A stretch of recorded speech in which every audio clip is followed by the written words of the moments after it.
Strategy Simplified. Welcome to another edition of our live case walkthrough series. We've got a treat for you today. Today's case interview features two special guests. Mikael, who is a former McKinsey Senior Analyst and management consultant, case interview coach, and Gabriel, who's a doctor looking to make the bold transition into management consulting. This McKinsey-style case is an interviewer-led case, so take note about the differences between this and a candidate-led case. Now, the case features a postal operator in Europe that's struggling to bring in a profit. The company is desperate to move back into profitability, so we'll see if Gabriel can help the company in the case make that move back to profitability. There's a link in the show notes where you can see the charts and graphs that are referenced in this case. Thank you for tuning in. Can't wait for you to hear. Great. So we'll spend about 30 minutes or so on this, Gabriel. As was mentioned earlier, this is a McKinsey-styled case, so that means it's more structured and designed to be interviewer-led as opposed to being candidate-led. So I'll kind of walk you through the questions in a little bit more procedure than the tip, and then a lot of the more open-ended candidate-led cases from some of the other consulting firms. Make sense? Makes sense. Yeah. All right. And as per usual, try not to use a calculator on this. If you can, I hope you have like scratch paper, pen, pencil by your side, and we'll get straight into it. All right. So here's the prompt to start us out. So our client is the national postal operator of a Western European country. The client delivers mail and parcels throughout the country. And over the past decade, the client has seen its profitability decline significantly. The government, which is the owner of this postal operator, is putting pressure on the management team to get back to profitability. The client hired us to figure out the cause of the profitability decline and how to reverse this trend. So feel free to ask any clarifying questions that you have. And then once we're past that, the client would love to know what questions you would like to ask and how you would approach solving this problem. Thank you, Mikael, and thank you for having me here to help solve this. So we all use the mail, and I find this really interesting because I'd like to know how it all works. So our client is a national postal operator, and they deliver mails and parcels essentially, and they notice the decline in profitability, and they want us to help them reverse this trend and get to be more profitable. That's correct. Okay. So I have a couple of clarifying questions, and the first one I would like to know is, beside becoming more profitable, is there any other goal for our client? No, the primary goal is profitability. Okay. And just to be sure of the business model, so essentially how they generate income or revenue is is it from fees for mailing these, or do they have any other ways they generate revenue? So basically understanding their business model. Yep. They essentially have two kind of product lines with mail and parcel services. And as far as revenue goes, they get revenue from the actual postage fee for the physical letters and for the parcels. And then there's some, small revenue sources from like international partners, right? Mail redirection fees, that type of thing. And then there's some minor revenue from state allowance, but mostly it's all from those two postage fees and the stamps and the parcels, the mail and the parcels.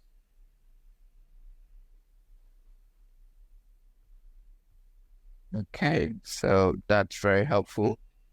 My other question would be about timeline. Do they have any timeline in mind when they are looking to get back to profitability, or any timeline targets? Actually, they're most interested in the near future, so in like the 1 year horizon. They also are interested in medium and long term plays in 3 to 7 years, but they're being pushed to get to profitability in the next year. So next year. So 2-part question.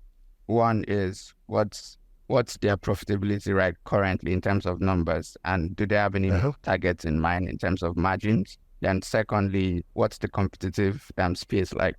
Are they having any problems with like other postal services, like private postal services? Yep. So we'll get into the specific numbers on revenue and costs in the next question.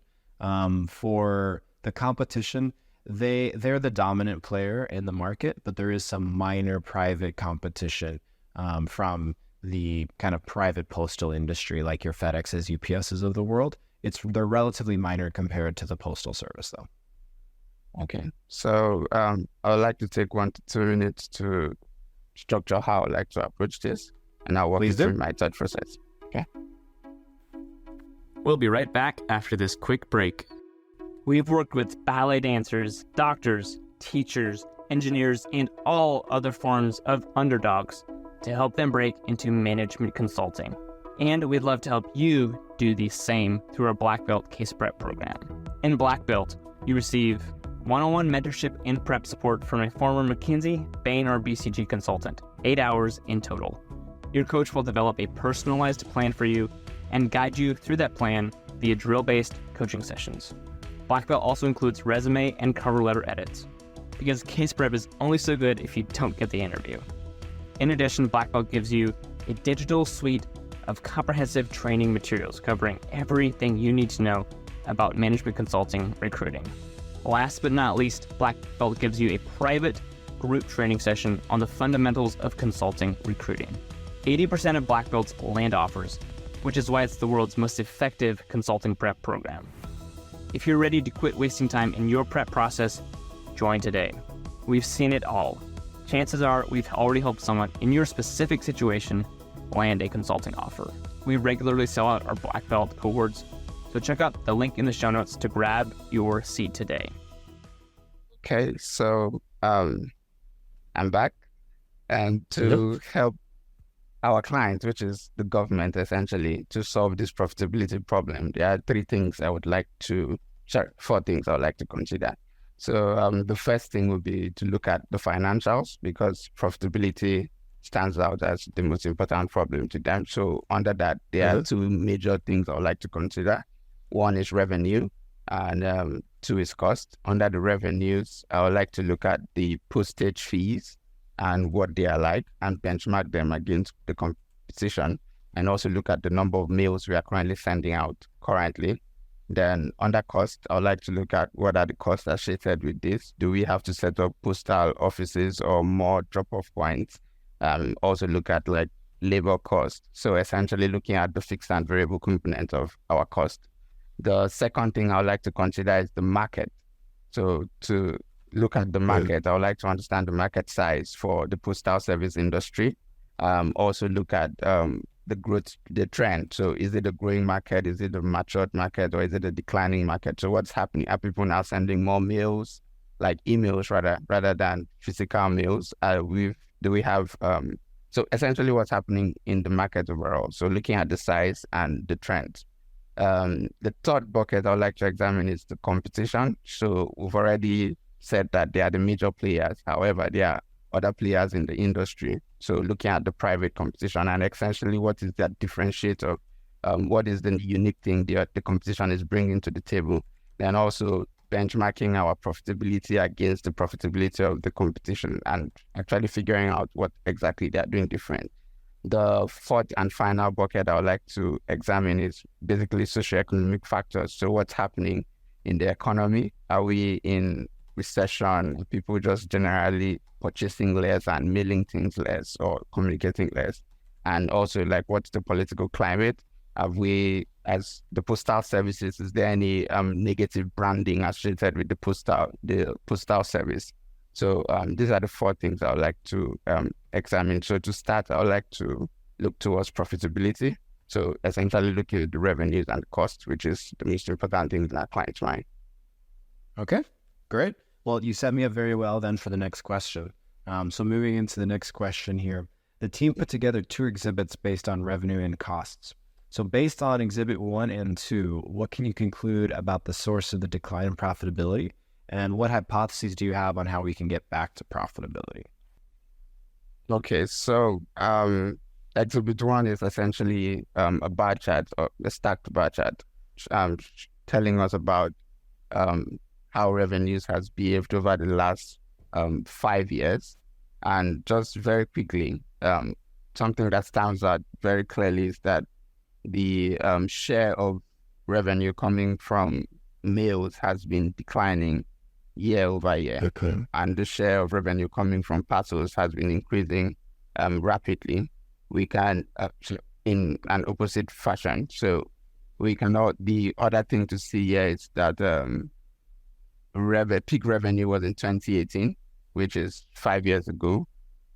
And it has been constantly declining over the years. So the things that stand out here is we have a revenue problem, essentially. So part of our profitability issues might be related to decrease in revenues in general. And so 2 places to look at would be the price or the fees we charge on the postal fees we charge, as well as the number of mails and parcels we've been able to send over the past 5 years and how that trend has been. So I'll take a few seconds to look at Exhibit 2.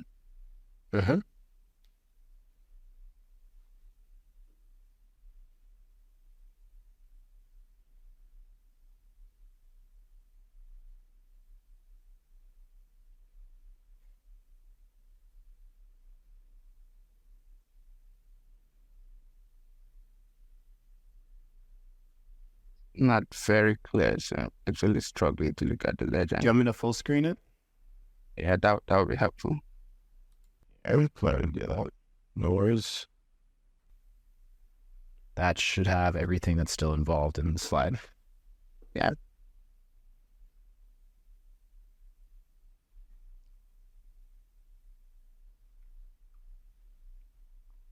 Okay, so this exhibit is essentially showing us the cost for the past 5 years as well. So the previous one looked at revenues, and it essentially breaks down the cost into all its components. And one thing is, the first thing that stands out is that the cost of labor has been stable over the past years. So we know we don't have a headcount problem.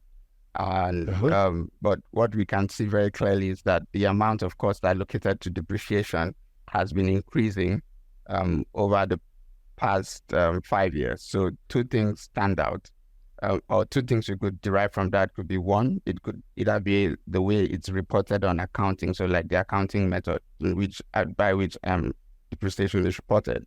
It could also mean that the postal service is actually investing, buying a lot of assets over the past 5 years. So it might be our costs are increasing because we are actually investing more. So we might actually need to dig deep into that to further understand that. Then we could just to drill into that before you move on a little bit, it's not a change in accounting. It is because we've been making some significant investments, actually. Okay, so significant investments clearly over the past 5 years, and that has added up very quickly to our overall cost.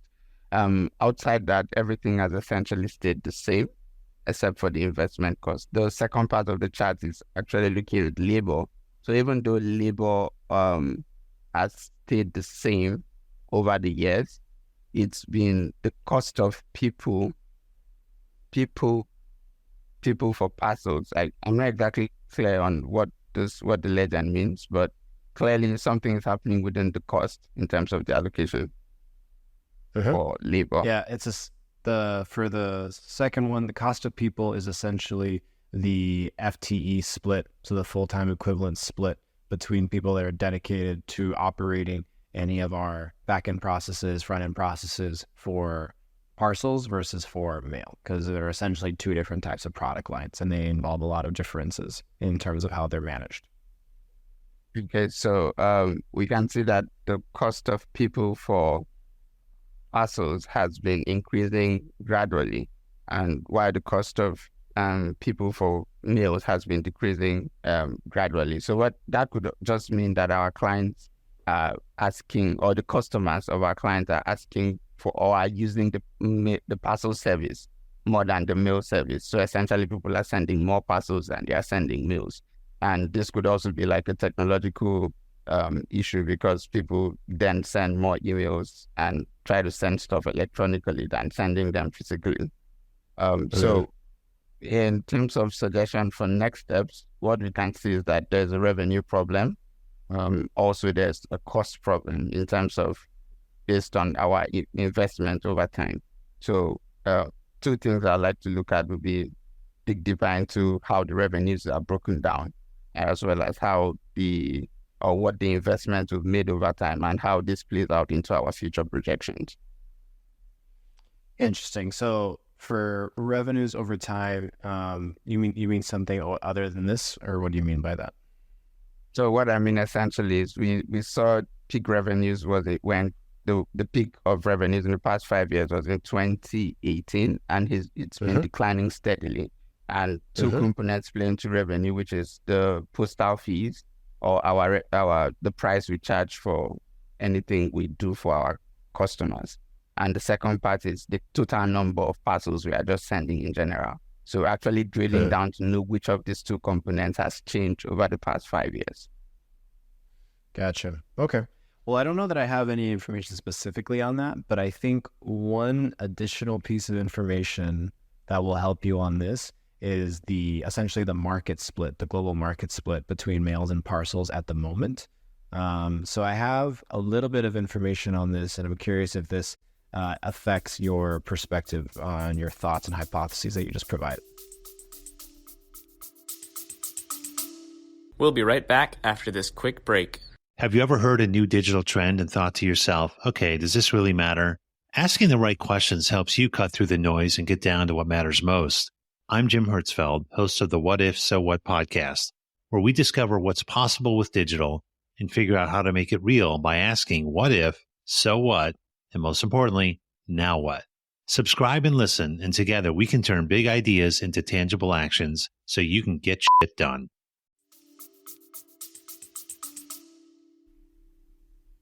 So this exhibit essentially is showing us like you said, the market split between parcels and mails over the past 5 years. And clearly the parcel has been taking up most of that market share from it's almost flipped it over from 5% and for parcel and 95% in 2018 to 90% for parcel and 10% for mails in 2022. So what that happens is that generally most customers who use the postal service are using it for parcels rather than mails. So most of the revenues are coming from mails.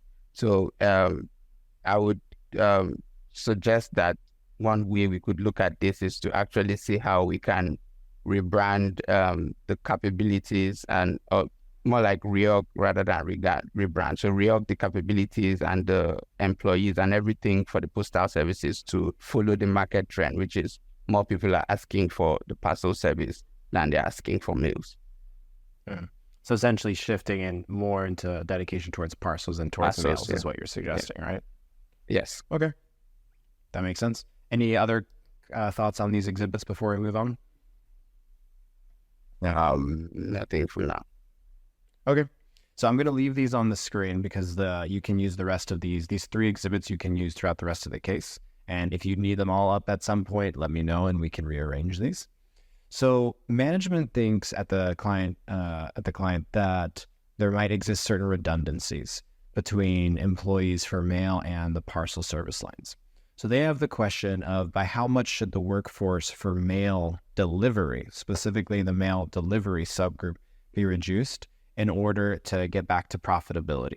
This is intended as a short-term goal. So if you had to use only one lever, which is the mail delivery, how much headcount would you need to reduce to get back to profitability? And then with that, I can give you a little bit of new information before we move on from here. So I can tell you that the salary of a mailman, which is the delivery person, is 40,000 euros per year. And I can tell you that the split of mailman versus sorting for the people that work in the mail department is 90% mailman delivery and 10% mail sorting.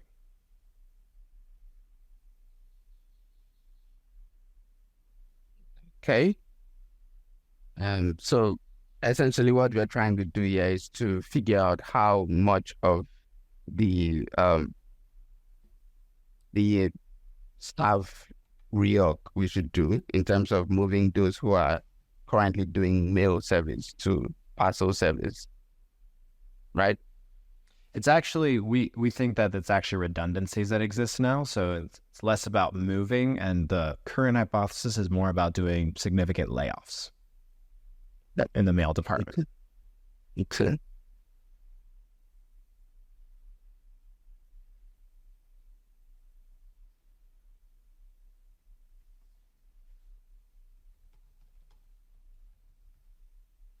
So, quick question.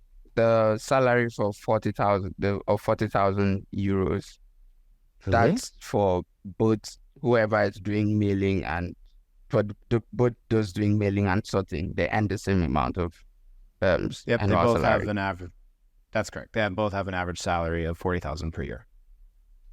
Okay, and when we say mail and sorting, we are looking at just mails, right? Not the parcels.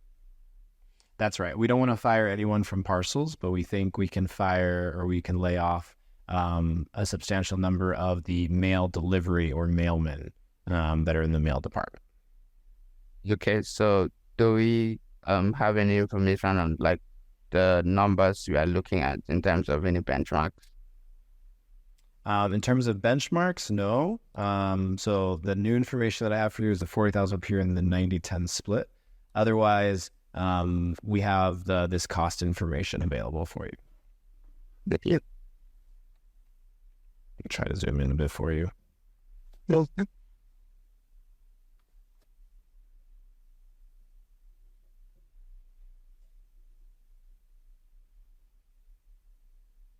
So, sorry, the legend just says 1,000 on the y-axis. Is that in millions? Is that in, like, what are the numbers we are dealing with there? Is it? Yes. Good question. I think that's in thousands, actually. So, Double check this real quick.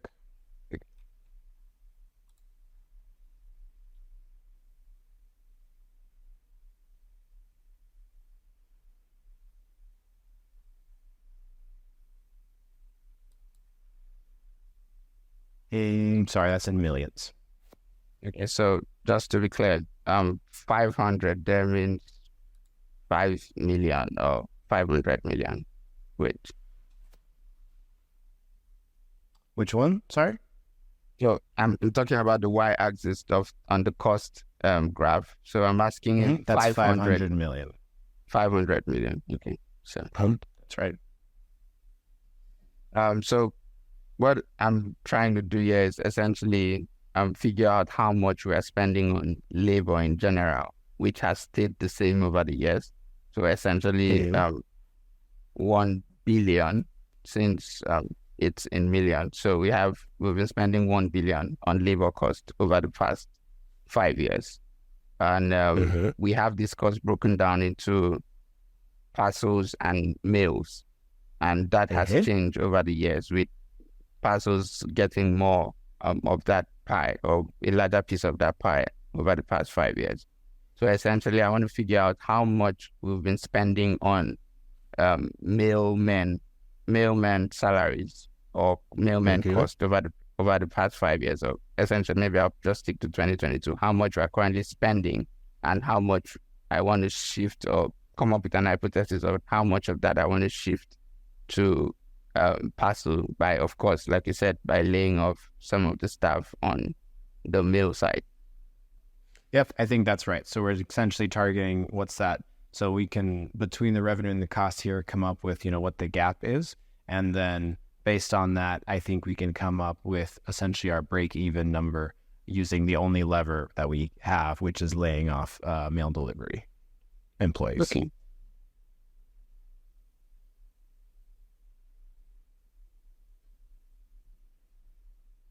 So the first thing I'm going to try to figure out is how much of this cost goes to mailmen, which is currently, by the chart, it shows 85% and 15%. and we know that our total labor cost is $1 billion. So 85% of that is going to be $850 million. So that's currently what we spend on mailmen. And this 850... Just to clarify, that's actually the budget of the entire mail department. That's not the labor budget for mail delivery. So if you recall, I also gave you a new piece of information at the beginning of the question that there's a split in the mail department between mail sorting, which is 10%, and then mail delivery, which is 90% of the FTEs. Okay, so what we're actually interested in is 90% of this 850 million, which is the amount of the cost of the entire mail department dedicated to mailmen. So that brings us to 850 minus $85 million, which is, give me a second to give you that number.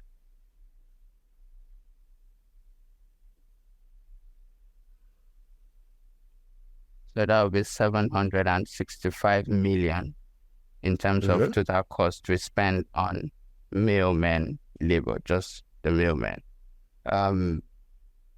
So for the other piece of information that would be interesting to find would be the revenue from the mail department. We'll be right back after this quick break. Hey, you. Yeah, you listening. Do you like personal finance or real estate? Are you itching to build wealth and create a better life for yourself or your family? Then you need to come check out the Life, Money, and More podcast with real estate agent, YouTuber, and actor Sage Weiss.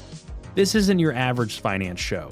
We dive deep and do not sugarcoat topics around money and life. The Life, Money, and More podcast releases 2 episodes a week just for you, because we're all about helping you win in this crazy world we live in.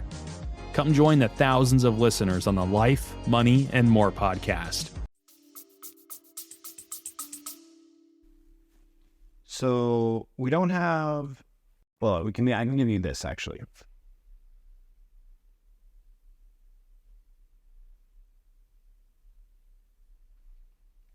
And for you.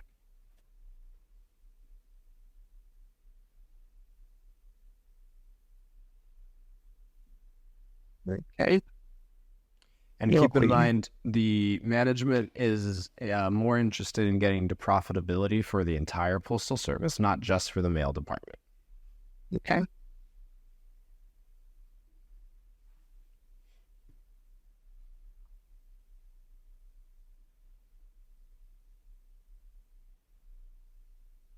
So from these, we can see the revenues from the entire postal department is about 1.6 billion, so 1.59. Is it okay if I round up? Yeah, let's round. So we have 1.6 billion, and our cost from the overall cost from the entire postal service is 2.2 billion. Is that okay if I round to 2 point? It's 2 billion. You can round it. You can round it to, it's actually 2.3 billion, 2.03 billion. But yeah, Okay. let's round it to, just in the interest of time. Okay, so it's 2.3 billion. So we have revenues of 1.6. Sorry, and it's 2.03 billion. So let's just round to 2 billion. Just to 2 billion. move on. Okay. So we have cost of revenues of 1.6 billion and cost of 2 billion. So for us to break even, we need to get additional revenues of $400 million. So that's going to take us to break even at least before we can even talk about profitability. So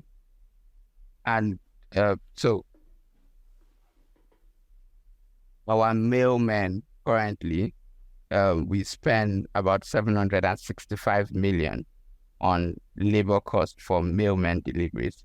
So for us to get 400 million from this at salaries of 40,000 euros per year.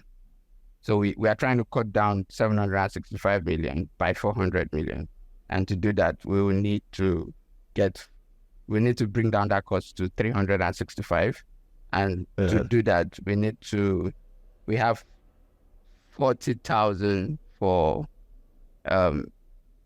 the salaries of the mailmen, and we need to get 400 million in additional revenue. So I'm just going to divide 40,000 by 400 million rather by 40,000 to figure out the total number of staff to lay off to achieve that.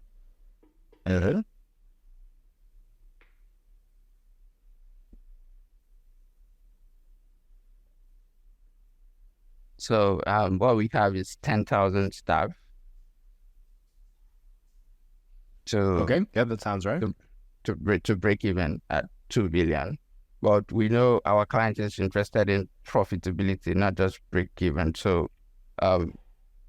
the other things to think about would be how to actually go beyond break even to improve profitability, to get to a profitable state. Okay, so 10,000, just real quick question. Can you let me know what the 10,000 number is as a percentage of total FTEs that they have right now? Okay.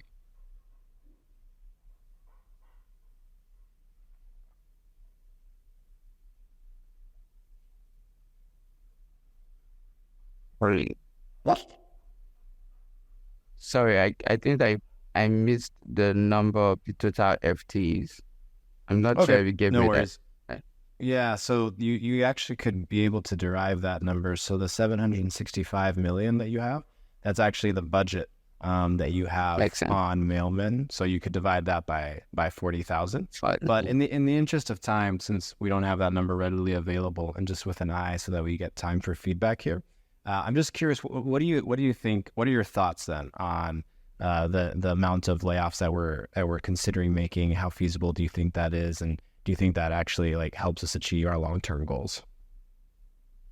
Okay, so I would like to take 30 seconds to structure my thoughts. Sure.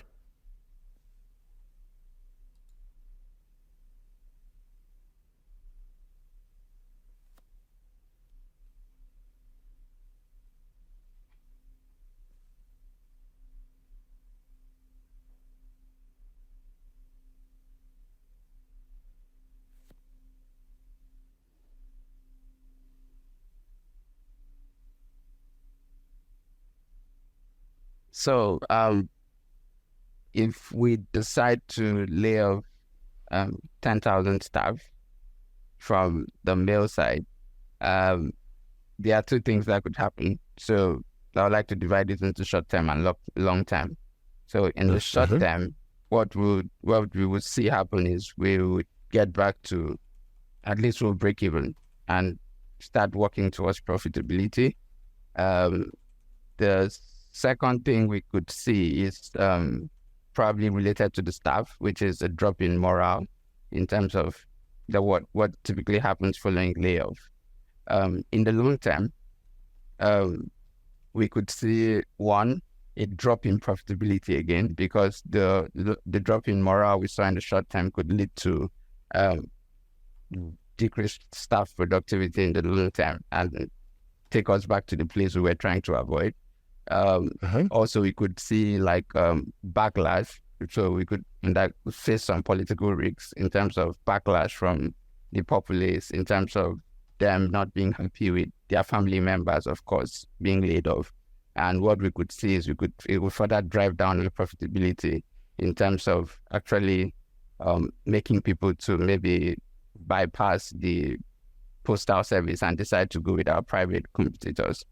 So by way of probably things to think in the future, I probably want to advise our clients to focus more on the revenue side and see how we can actually improve our revenues, rather than, even if we're going to do a layoff, not a massive layoff of 10,000 staff, maybe more of a low impact layoff. No, that makes sense. Okay, so we'll wrap up the case here. So this isn't normal for a McKinsey case, but I would love it if you could prepare a final recommendation. Think of this as, if you know that the CEO is coming in and you're going to have a quick couple of minutes to be able to pitch them your ideas and talk about what you've been working on, what are you going to communicate to the CEO or the managing director of the Postal Service? Okay. I'd like to take a few seconds to put my thoughts together. Please do.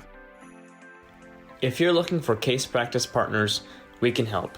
We have a free LinkedIn group you can join to find partners at your level and in your time zone. Reach out via email for the link to join. In addition, we have a team of trained coaches who will work with you one-on-one via Zoom sessions to help you get ready for case interviews. Whether you're starting from zero or just need a little bit of extra help to get over the hump, our coaches have seen it all and will customize each session to your specific needs. If you're looking for a tailored, structured case prep program, look no further. The link to join is in the show notes. So, our recommendation to our client is for them to improve their profitability. They should not do layoffs. Instead, they should look on the revenue side to actually look at increasing the number of mails they could receive, as well as increasing the number of mails they could send, as well as increasing the fees they charge for these mails. Some of the risks associated with this recommendation is the market for the mail service might not be growing, so there might not be much opportunity for increase in market share. So that might actually be a big deal. And by virtue of next steps, we would like to recommend for them to hire us to look into their revenues, to actually figure out how they can expand on their revenues as well as improve their profitability long term. Thank you. Okay, great. Well, thanks, Gabriel. That was the end of the case. I'll just ask a quick question for you. How did that feel? It's an interesting case overall. I would say I struggle a little bit in terms of structuring my math at a certain point, actually understanding what we're trying to achieve. But overall, I would say we still arrived at a clear recommendation with good logic behind why we recommended that process. But overall, it was a good case. Yeah, for sure. No, I think that makes sense. I think your feedback for yourself is spot on. Just a quick couple of minutes on feedback, and then I'd love to, open it up to the audience for any questions that they have as well. So I won't go through every single detail of the case since we only have 12, 13 minutes left here. But I would say that overall, I think you have a real strength in structuring. I think from the very beginning, you lay out a very nice, clean top level structure, and then you're good at getting into it a little bit. I think one small minor piece of feedback is I like to have a few more anecdotes to add in to the structure just to bring it a little bit more to life. It seemed strong at the high level, and your second level bullets were compelling. But I didn't get a whole lot into the anecdotes until you got to the socioeconomic factors, where you talked a little bit about, could people just literally be mailing less? Could the political climate be having an impact on our negative branding? And some of those things kind of brought it to life a little bit more for me. But I thought this was a really strong type of answer. And I think that also played into your final answer when I asked you, hey, just what do you think about that 10,000 number? And you immediately brought a structure into it. And you've had short-term, long-term, and then ideas for the future. So I think you're very natural at just bringing structure into all of your thoughts. I mean, that was very clear throughout the case. With the kind of first critical reasoning question, which is when I showed you all the slides, this case is very McKinsey-esque in that it's here's just too much information that's in a bunch of different places. And then even once we get to the math question, you need to use information that I'm giving you, and you need to use information from two different slides, right? And it's not hard math. It's just the numbers are coming from different places, and you need to kind of figure out what exactly the goal is here. I think your summary of the slides was very well done. I think the kind of description of each one, your walkthrough was strong. You like to take a quick second to review and then you dig into the slide. Some people just jump in right away and just start kind of, they start doing talk a bit more, and where you did a bit better of a job at slowing down, thinking about what you were going to say and then expressing it. I felt a little bit like I had to kind of nudge you to give me some hypotheses about what all of this meant.